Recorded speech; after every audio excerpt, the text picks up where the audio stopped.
Hello, let's do the New York Times Hard Sudoku for January 12th, 2025. There's a link in the description if you'd like to try the puzzle yourself, and I'm going to get started right now. All right, starting from here, we do have two ones here. This one looks up, puts a 1 in one of these two.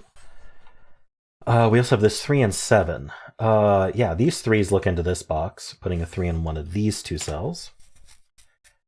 Threes here aren't quite helpful enough. We also have a 3 vertically. That actually places the 3 in this box. Not in all of those places. Puts a 3 in this box. We had 4 threes looking into the box, though, so it doesn't... We can't follow up directly on threes. It may help scan this box later, but we aren't on that yet, so I'm going to hold off on that. In general, threes, though, I don't know that we can do more, unfortunately. Okay. So we did the 3. How about the 7? Vertically, I mean, the 7's in one of these two, I guess. Horizontally, I'm not really seeing much to do with 7s. All right, and we have the 5, 8, and 9. So nothing vertically. We do have 2 5s looking up into here. This 5's a helper then. It's a 5 in one of those two. And over here, I'm not seeing much. The 8, not quite good enough there. And the 9. The 9's in one of these two cells, okay. And not quite good enough there. All right, so we don't get a whole lot out of this top band. Let's move on to the next band here. 3s are done. We have the 4. Okay, yeah, the 4 crosses this 9, 7. So this 4 looks in, this 4 looks in. The 9, 7 aren't 4, so the 4 goes in one of these two. That's going to point in here along with this 4, putting a 4 in one of these two. Now, what I'm quickly checking is whether 4 is also limited to the same 2 columns in either of these boxes, but it is not, so we can't follow up on that with that. But the reason I looked is because there isn't a 4 placed in this stack yet at all. All right, so I did the 3 and the 4. 3s are done, yeah. The 7, unfortunately, no. Vertically, oh yeah, we got the 7 vertically. The 9s, put a 9 in one of these two. Okay. I'm noticing how both 2 and 4 look through here. We don't have 2, 4 placed yet, so 2 and 4 are here. So these 3 cells should be pretty limited. They're not, just from these, they're not 5 of the digits. They're not the 2, 3, 4, 7, 9. So if they see anything from the rows, that's enough to mark, because that's 5 digits. So this 5 and 6 do it. Unfortunately, this top row doesn't have anything, but these are worth marking, because what's left is the 1. We have the 2, 3, 4. We need 5, 6, and we need 8. And this can't be the 6, this can't be the 5, as I pointed out. So these are down to 3 each. And I do like to pencil any cell that's down to 3 or fewer options. This is going to be all of them, 1, 5, 6, 8, so we're not going to mark that. But this is a handy way to kind of notice where restricted cells might be. This geometry is really interesting to me. I would love to do something with it. Let's see, the 2 sees this cell. This cell's not 2 or 4. So that's enough, because it's not 4 of these digits, it's not the 2, and it's not these pointing 4s or the claiming 4s. So it is down to 1. It's not 2, 3, 4, 5, 6. It could be 7, 8. And again, it can't be 4 because of what we learned about this box and this box here. This 1 looking down, not good enough. All right, I do want something to happen with this box, but I'm not quite seeing it. This cell sees 1, and it's also not the 4. So this should be worth marking. It could be 2, 7, 8. Okay. Okay, I think that's all we got out of this band. We're not getting much out of this initial scan. Maybe the bottom band will help. Okay, I did miss some vertical. I think I didn't look at these digits well enough. Okay. The 5 and the 6 are both have verticality to them. So we already marked the 5, but the 6 is one of these 3. This is not a hidden pair, because the 6 can escape here. But if we somehow either place a non-6 here, or have a 6 in this row somewhere other than here, that would give us a hidden 5, 6 pair. So good to have that marking to remind us. Otherwise, I'm not seeing anything interesting to do here. Okay, final band. The 1 and the 7 we're going to start with. So 1 is placed in this box. That's a good start. Vertically, that does mean 1's in one of these 3. Horizontally, it means 1's in one of these 2. We have the 1. The 7, we already have it marked here. Nothing to mark over there. Okay, and then we have the 2, 5, and 6. We do have 2 2s. Puts a 2 up here. The 5, the 5 joins the 7. That's quite handy. So we've corner marked the 5s and the 7s here. It's what I was kind of talking about up here. So this is saying that in one of these 2 cells we have a 5, and in one of these 2 cells we have a 7. That's 2 digits for 2 cells. So this is a hidden pair. Now, all hidden techniques, when you use the word hidden, that means that it's eliminating anything else that we thought could be in these 2 cells. So that's going to be whatever these 2 digits are. So we have 1, 2, 3, 4, 5. We need 6 and 9, it looks like. This can't be the 9. So now, there's always just been one place for 9 since we placed this one. And then this is going to be the 6 to finish up the box, because it can't be the 5, 7, right? So this 9 does look up, completing this 9 as well. These 2 9s tell us 9s. Oh, places the 9 here, actually, because we have this 9. Now these 2 9s look down, placing this 9, and these 9s look in, putting a 9 on one of these 2. So now we're just down to these 9s. That's it. We have 9s everywhere else. Okay. This row is down to 2 digits. We have 1, 2. We need a 3. That's not resolved. We need an 8. Unfortunately, 3 8 is not resolved. Okay. Okay, I just got a bunch of digits. The 1 and the 7. All right. I'm actually going to look at this 2, 5, 6, 9. Then we'll come back to here.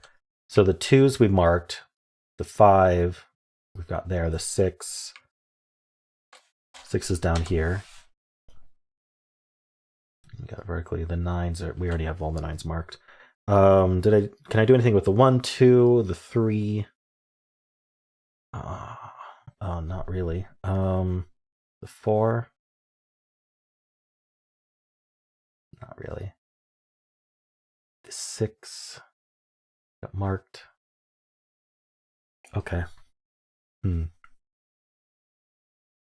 All right, so we just finished our initial scan. So the next thing to do is kind of go box by box and see if there's anything. Well, I guess the first thing to do is just scan in general for any rows, columns, or boxes that are 4 or fewer that I haven't marked up yet. So for example, this column. So we need 2, 4, 7, 8. This can't be the 7, so this is 2, 4, 8. Unfortunately, these can be all of 2, 4, 7, 8. There's nothing seeing that. So not a super helpful column, even though there's only 4 left. Any other columns like that? We do have this 5, 7 pair, so that leaves 3 digits left here. That's quite nice. We need the 2, 4, and 8. And I can just mark that out, 2, 4, 8, and that's not an 8. 4 left here. So we've got a 1. We need 2, 4, 6. Sorry, 2, 4, 5, 6. Almost everything sees. No, this sees a 5, and this sees a 4. 2, 4, 5, 6. I think that's it. So this is 2, 4, 6, and this is 2, 4, 5. Oh, sorry, 2, 5, 6. Oh, this can't be 6 either. Where's the 6? Oh, the 6 is there. Okay. 2, 5 is potentially interesting, but 2, 4, 5, 6. Yeah, I'm not seeing it. Neither of these are 5, and this also isn't 3. So this is 2, 4, 6. It's 2, 4, 3, 5, 6 in this row. I guess that wasn't clear. And so this couldn't be the 3 or the 5. 2, 4, 6, 2, 4, 2, 4, 6. It's tempting to even odd color, but I don't think it's going to be helpful. Let's see. All right, still looking for low-hanging fruit here. I wonder if I missed any more. Doesn't look like it. Okay, I'm going to go box by box now, and we're just going to pay attention to our corner marks. And there's a lot of things we're paying attention to for the corner marks. First, we're making sure we respected them when we penciled cells. Second, we're looking for cells that aren't corner marked or are are very low in number of corner marks to see if that tells us about restricted cells we may not have noticed. So, for example, these aren't 5, 6. They also aren't 2. So 1, 2, 5, 6, 9 is 5 digits. This also can't be 3. So this is going to be down to 3 digits. It could be 1. It's not 2, 3. It could be, oh, sorry, it can't be 1 because of the box, sorry. 1, 2, 3 are gone. It could be 4. It's not 5, 6. It could be 7, 8. So we're down to 4, 7, 8. Not immediately helpful, but it is restricted enough to pencil. All right, this box here, I'm noticing we've got the pointing 1s. We are respecting that. We have the 1s in the boxes. So easy to respect it. This cell's not 1 or 3 in addition to 5, 8, 9. So is there anything other than 1, 3, 5, 8, 9? It can't be. Unfortunately, no. We've got the 3, 9 here. We've got the 1 here. So it is going to be every other digit that's left, which is 4 digits. So that's not enough to mark. That's too many to mark. Here we don't have any corner marks, which is a little suspicious. Yeah, where's the 5 go in this box, actually? This 5 looks in. This why can't these be 5? The 5-7 pair. The 5-7 pair looks up. So I didn't follow up on the 5-7 pair properly by looking at how it affects this box. But now I'm doing it. That's why we do this pass. So we get that 5, and that's going to help considerably. To the left, it places this 5. And below, it places this 2. So now we're down to 4, 6 here.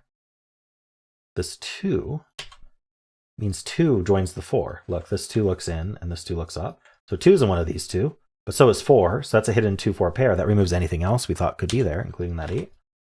So we get that 2-4 pair, and this is 1-7-8 now. 2-4, this is going to be 1-6-8. This can't be 1 or 8, so this is going to be our 6. And that places that leaves a 1-8 behind, I should say.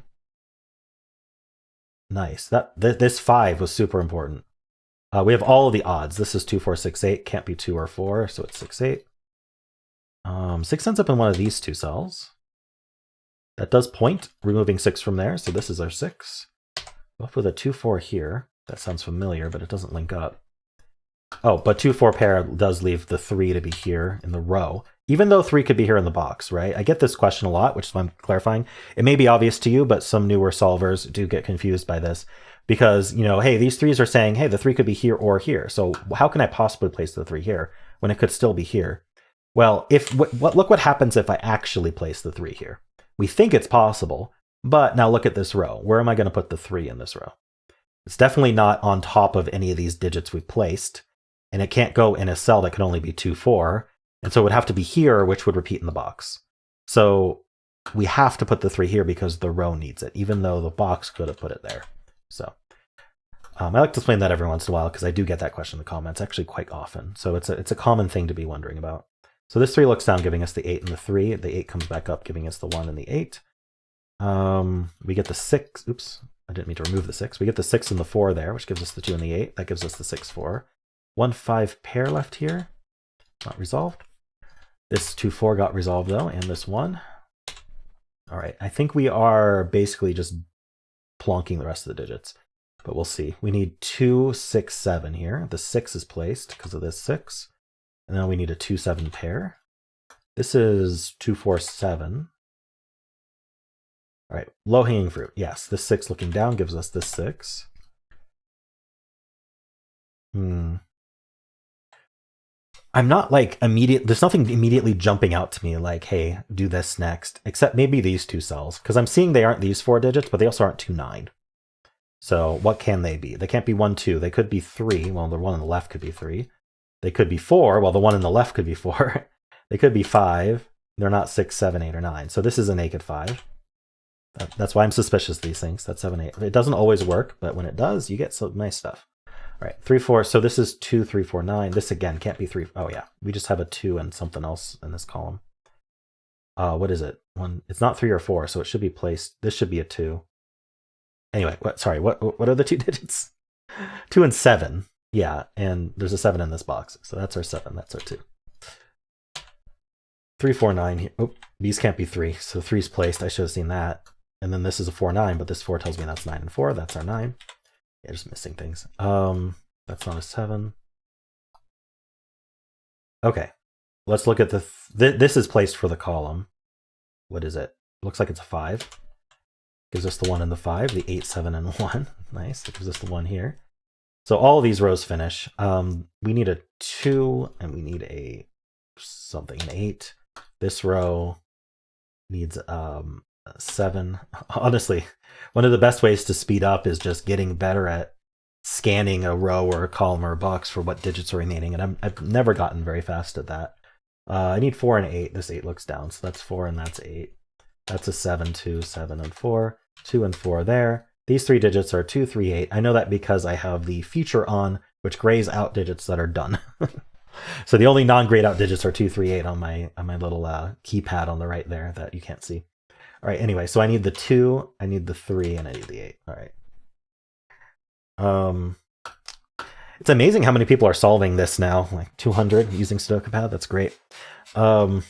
Introduced a lot of people to New York Times Sudoku, or at least to the SudokuPad software. All right, cool. Well, not a whole lot to say about this one. There were some interesting steps, but none of them felt particularly like difficult. We had some good hidden pairs. Hidden pairs are always good. No claiming or hidden singles and columns that I remember. Oh, except for this 3, but that was easy to see. Cool. Yeah, it was about doing that initial scan as much as we could, and then low-hanging fruit from there. I think that's all we really needed. All right, cool. Well, how'd you do? And if you enjoyed this, why not leave a like, subscribe, and a kind comment below.